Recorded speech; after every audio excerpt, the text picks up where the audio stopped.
Hello everyone, कैसे हो आप लोग। उम्मीद करते हैं बहुत अच्छा होगे। और जैसे जैसे एग्ज़ाम आप लोग का करीब आते जा रहा है, जैसे जैसे आप लोग का डर बढ़ते जा रहा है। और सबसे ज़्यादा जो अभी इंक्वायरी आ रही थी अकाउंट्स को लेके, क्योंकि बहुत सारे स्टूडेंट का कहना ये था कि लगभग सारा सब्जेक्ट में तो कॉन्फिडेंस आ रहा है लेकिन अकाउंट में कॉन्फिडेंस नहीं आ रहा है। हालांकि ये बात सच है, सबसे ज़्यादा जो अभी डर लगेगा वो अकाउंट से लगेगा। इसका रीज़न क्या है, पहले रीज़न बताते हैं आपको कि अकाउंट्स एक ऐसा सब्जेक्ट है जिसमें आप एक चैप्टर करके दूसरा चैप्टर के उधर जैसे ही आप फॉरवर्ड करेंगे तो पिछला चैप्टर आप भूल जाएंगे। और ये सिर्फ आपके साथ ये परेशानी नहीं है, ये परेशानी सबके साथ है। तो इस परेशानी से निकलने के लिए कुछ सॉल्यूशन लेके आए हैं। हालांकि बहुत सारी बातें बताएंगे, तो वीडियो को अंत तक जरूर देखना और नए हो तो चैनल को सब्सक्राइब कर देना। तो चलिए वीडियो को शुरू करते हैं। सबसे पहला बात आपको ये बताना चाहते हैं कि एग्ज़ाम का जो पैटर्न है, यानी कौन सा चैप्टर कितना मार्क्स के लिए आता है, वो बात जानना बहुत ज़रूरी है। अगर वो चीज़ आप नहीं जानोगे तो फिर आपको दिक्कत हो सकता है, क्योंकि कम टाइम है, अभी लगभग 19 से 20 दिन टाइम है। 19 से 20 दिन में हमको वही चैप्टर करना है जो ज़्यादा मार्क्स के लिए पूछा जाता है। हालांकि आप तो पूरा सिलेबस पढ़े हो गया, हम ऐसा उम्मीद करते हैं, क्योंकि बहुत टाइम था, लगभग 6 महीना था आप लोगों के पास। लेकिन बहुत सारे स्टूडेंट नहीं पढ़ पाए हैं या फिर अच्छा से मतलब सिलेबस कंप्लीट नहीं कर पाए हैं। तो आपने जो भी किया वो बात वाली बात है, लेकिन अभी जो 20 दिन में करना है वो क्या करना है। तो पहले आपको हम मार्क्स के बारे में बताते हैं। एग्ज़ाम पैटर्न में क्या पूछा जाता है। सारा सब्जेक्ट मतलब आपको 100 मार्क्स के लिए पूछेगा, लेकिन अकाउंट ऐसा सब्जेक्ट है जिसमें आपको 120 मार्क्स के लिए क्वेश्चन आएगा। जी हाँ दोस्तों, इसमें ऑप्शनल क्वेश्चन रहता है 20 मार्क्स के लिए, यानी क्वेश्चन नंबर 6 रहेगा, यानी 1 2 3 4 5 6 करके। उनमें से आपको एक क्वेश्चन ऐसा रहेगा जो आपको छोड़ना पड़ता है, ऑप्शनल में रहता है।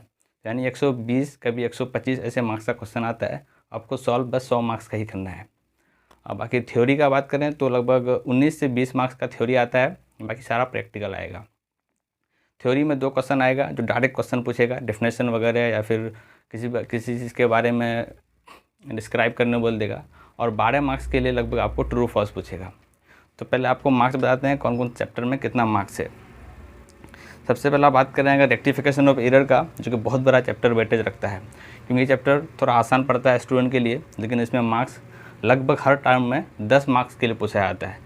लेकिन हम लोग का टर्म जो हुआ था, यानी जून में 2023 का जून में, यानी अभी इससे पहला जो टर्म था, इसमें 5 मार्क्स के लिए पूछा गया। तो कभी कल ऐसा होता है जो 5 मार्क्स के लिए पूछता है ना, तो मैक्सिमम चांस इसका है कि 10 मार्क्स के लिए पूछता है। तो इस बार भी उम्मीद यही है कि पिछले टर्म में 5 मार्क्स के लिए पूछ लिया है, तो इस बार 10 मार्क्स का पूछना ज़्यादा प्रोबेबिलिटी है। आगे बात करें रेक्टिफिकेशन ऑफ एरर, तो हो गया बी आर एस 10 मार्क्स के लिए आप लोगों का आएगा। ये भी कभी कभी 5 मार्क्स आता है, लेकिन इस बार 10 मार्क्स का आएगा, सबका ये कहना है। तो हमको भी ऐसा ही लगता है, बाकी क्या आएगा ये तो नहीं कह सकते हैं, लेकिन ज़्यादा चांस है कि 10 मार्क्स के लिए आएगा।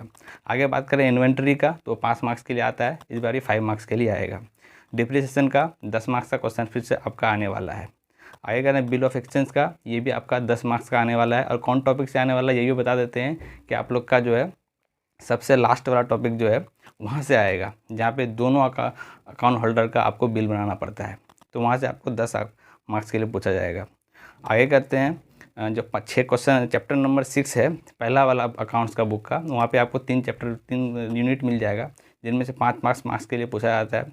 जैसे कि अप्रूवल बेसिस वाला एक क्वेश्चन है, वहाँ पे एक क्वेश्चन छोटा सा रहेगा, वो भी आप 2-3 लाइन में क्वेश्चन रहता है, आराम से बना सकते हैं, 5 मार्क्स के लिए वो आएगा। आइए चलते हैं कंसाइनमेंट। तो कंसाइनमेंट आप लोगों को शायद के ना पूछे, 10 मार्क्स का क्वेश्चन है, ये अल्टरनेटिव टर्म पे आता है। हम लोग को टर्म में पूछ लिया था, तो आप लोग का शायद चांस नहीं है कि ये मार्क्स आपको पूछा जाए, लेकिन फिर भी आप कर लीजिएगा। आसान चैप्टर अगर आ गया तो उससे 10 मार्क्स के लिए आता है, नहीं तो चांस यही है कि आप लोग का इसमें नहीं आ सकता ये चैप्टर। बाकी फिर भी आप अगर अच्छे से इसको तैयारी किए तो थोड़ा सा एकदम रिवीजन कर लीजिएगा। एवरेज ड्यू डेट छोटा सा चैप्टर है, 5 मार्क्स के लिए एक क्वेश्चन आएगा, इसको भी आप कर लीजिएगा। ये सब जो है ना मार्क्स बढ़ाने का चैप्टर है, छोटा छोटा चैप्टर है, छोटा छोटा टॉपिक है, एक बार देख लीजिएगा तो आपका चैप्टर कंप्लीट हो जाएगा। एंड अकाउंट करेंट, ये भी 5 मार्क्स के लिए पूछता है। आगे चलते हैं बड़ा चैप्टर जो मतलब काफ़ी टाइम लग जाता है, बहुत ज़्यादा यूनिट है, वो है आपका फाइनल अकाउंट। फाइनल अकाउंट में बहुत ज़्यादा टाइम लग जाएगा, वहाँ पे आपको पूछता भी है बहुत ज़्यादा मार्क्स, लगभग 15 से 20 मार्क्स आपको यहाँ पूछेगा। तो ये चैप्टर बहुत लंबा है, हालांकि इसको तो आपको आना चाहिए कि ज़्यादा मार्क्स निकालने के लिए ये चैप्टर तो आना ही चाहिए। तो इसको भी आप 20 मार्क्स के लिए पूछेगा। पार्टनरशिप अकाउंट, इसमें 4 यूनिट है, बहुत बड़ा चैप्टर है, सबसे बड़ा चैप्टर। यहाँ से भी आपको 15 से 20 मार्क्स देखा जाता है हर बार, और ये कंपलसरी है, ये क्वेश्चन आना ही है यहाँ से। एनपीओ, यहाँ से भी लगभग 10 से 15 मार्क्स, करीब 20 मार्क्स, लेकिन मैक्सिमम 15 मार्क्स का आता है। लास्ट में कंपनी अकाउंट, क्वेश्चन नंबर 6 में पूछेगा, वहाँ पे आपको 10 मार्क्स का शेयर से पूछेगा और 5 मार्क्स से डिबेंचर से पूछेगा। कभी काल डिबेंचर नहीं पूछता है, सिर्फ शेयर से पूछता है, तो शेयर का 10 मार्क्स, ये भी कंपलसरी है, आना ही है। ये तो रही क्वेश्चन चैप्टर का वेटेज क्या क्या पूछा जाता है। अब बात करें आप लोगों को क्या पढ़ना है, क्योंकि कम टाइम है, सारा चैप्टर तो कर नहीं सकते हैं। ये जो हम लिस्ट बताए ये सारा चैप्टर का लिस्ट था, तो ये सारा चैप्टर अभी नहीं करना है। कुछ कुछ इंपॉर्टेंट चैप्टर है जो करना है मेरे हिसाब से, हम जो आपको लिस्ट निकाल के दिए हैं उतना ही करना है। जैसे कि सबसे पहले में आपको करना है कंपनी अकाउंट, जो कि 10 मार्क्स का आपको हर हाल में आएगा और बहुत आसान है। आप 12th में भी ये पढ़े होंगे, इसमें शेयर इशू और इसके बारे में शेयर इशू के बारे में बताया, डिबेंचर के बारे में बताया। हालांकि डिबेंचर में डिटेल्स नहीं है, 12th में डिटेल में था, यहाँ छोटा सा सिर्फ शेयर के बारे में ही आपको आएगा, तो ये आप कर लेना। कंपनी अकाउंट करना, इसको हर हाल में करना, छोड़ना नहीं है। आगे बात करते हैं BRS, तो इसको भी करना है, इसको भी नहीं छोड़ना है। छोटा छोटा कॉन्सेप्ट है, 10 मार्क्स के लिए पूछेगा आपको। फाइनल अकाउंट ये बहुत बड़ा चैप्टर है, मेन वेटेज रखता है। कुछ कुछ स्टूडेंट्स को छोड़ देता है, बाकी आपका मर्जी है, आप छोड़ भी सकते हैं, क्योंकि यहाँ 20 मार्क्स का वेटेज करता है और ये कंपलसरी है, ये आना ही है। तो आप देख लेना, अगर आप 20 मार्क्स छोड़ रहे हो तो आप कहीं और पढ़ना पड़ेगा, दूसरे चैप्टर पर ध्यान देना पड़ेगा, तो ये भी आपको आना चाहिए। बाकी रेक्टिफिकेशन ऑफ पीरियड 10 मार्क्स का है, ये भी आपको पढ़ना पड़ेगा। बिल ऑफ एक्सचेंज 10 मार्क्स का, इसको भी पढ़ना है। उसका पार्टनरशिप बड़ा चैप्टर है, अपने हिसाब से देख लीजिएगा, लेकिन मेरे हिसाब से इसको भी पढ़ना चाहिए, क्योंकि बड़ा चैप्टर यहाँ से कंपलसरी क्वेश्चन है, आना ही है 20 मार्क्स का, तो ये भी आपको पढ़ना है। NPO ऑप्शनल है, क्योंकि बहुत सारे स्टूडेंट को टफ लगता है, इवन कि हमको भी टफ लगता था, हम नहीं पढ़े थे, लेकिन यहाँ से ही 15 मार्क्स का लगभग आप पूछेगा, तो आप देख लेना, आपको वो पढ़ना होगा तो पढ़ना। कंसाइनमेंट आप लोगों का इधर इस बार ऑप्शनल है, शायद पढ़ लोग आ जाए, किस्मत की खेल है, लेकिन चांस है कि नहीं आएगा। और लास्ट में डिप्रिसिएशन जो आना ही है 10 मार्क्स के लिए। तो ये सब कुछ चैप्टर था, आप लिस्ट देख लेना क्या क्या था, जैसे कि company account, BRS, final account, rectification of period, bill of exchange, partnership, NPO और कंसाइनमेंट और डिप्रिसिएशन। ये 5 से 7 चैप्टर आपको हर हाल में करना है। इतना अगर आप कर लिए तो आपका कम से कम 70 मार्क्स का तैयारी हो जाएगा। 70 मार्क्स ये है, और 15 से 20 मार्क्स आपका थ्योरी वाला पार्ट, यानी लगभग 80-90 मार्क्स का आप तैयारी करके जाएंगे तो इतना तो आएगा नहीं, 50 प्लस आना आप आ ही जाएगा। तो ये उन स्टूडेंट के लिए था जिसको पास होना है बस किसी तरह। बाकी जिसको फुल तैयारी करना है भाई हाई मार्क्स के लिए, तो उसको तो पूरा तैयारी करना पड़ेगा, वो अपने हिसाब से आप लोग कर लेना।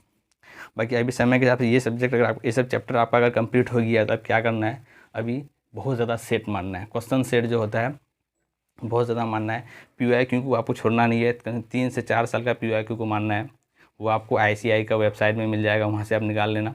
उसके बाद MTP RTP तो एक सीरीज निकल गया, दूसरा भी शायद आज या कल ही निकल गया है, तो आप वो भी देख लेना। MTP RTP ये 2 चीज़ नहीं छोड़ना, और PYQ ये 3 चीज़ अभी आपको सिर्फ ही करना है।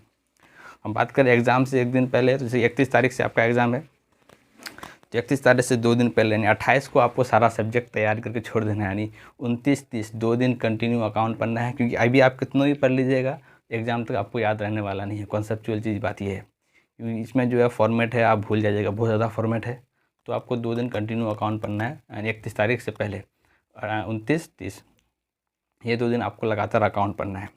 ये सारी बातें हो गई। अब अगला टॉपिक हम लोग का होने वाला है, मतलब अगला वीडियो जो आएगा उसमें हम बताएंगे क्वेश्चन पैटर्न, यानी कौन सा क्वेश्चन, जैसे 1 to 6 तक क्वेश्चन रहता है, तो कौन सा क्वेश्चन में क्या पूछने वाला है उसमें एनालिसिस करेंगे। क्वेश्चन नंबर 1 में जैसे थोड़ा सा हिंट दे देते हैं, क्वेश्चन नंबर 1 में 3 क्वेश्चन रहता है ABC। पहला में आपका ट्रू और फॉल्स पूछा जाता है 12 मार्क्स का, उसमें कहाँ से पूछेगा। क्वेश्चन नंबर B में आपको थ्योरी पूछ लेगा 5 मार्क्स का, वो कहाँ से पूछेगा वो भी आपको हम हिंट दे देंगे। और क्वेश्चन नंबर 1 का ही C वाला पार्ट जो है वो कौन चैप्टर से पूछेगा वो भी आपको बताएंगे। तो बहुत इंपॉर्टेंट वीडियो होने वाला है, तो आप चैनल से जुड़े रहना और बेल आइकन को तो बजा ही देना। आई होप कि वीडियो इन्फॉर्मेटिव लगा होगा, इन्फॉर्मेटिव थोड़ा भी लगा है तो चैनल को सब्सक्राइब कर ही देना। मिलते हैं बहुत जल्दी एक नई वीडियो के साथ, तब तक के लिए बाय बाय।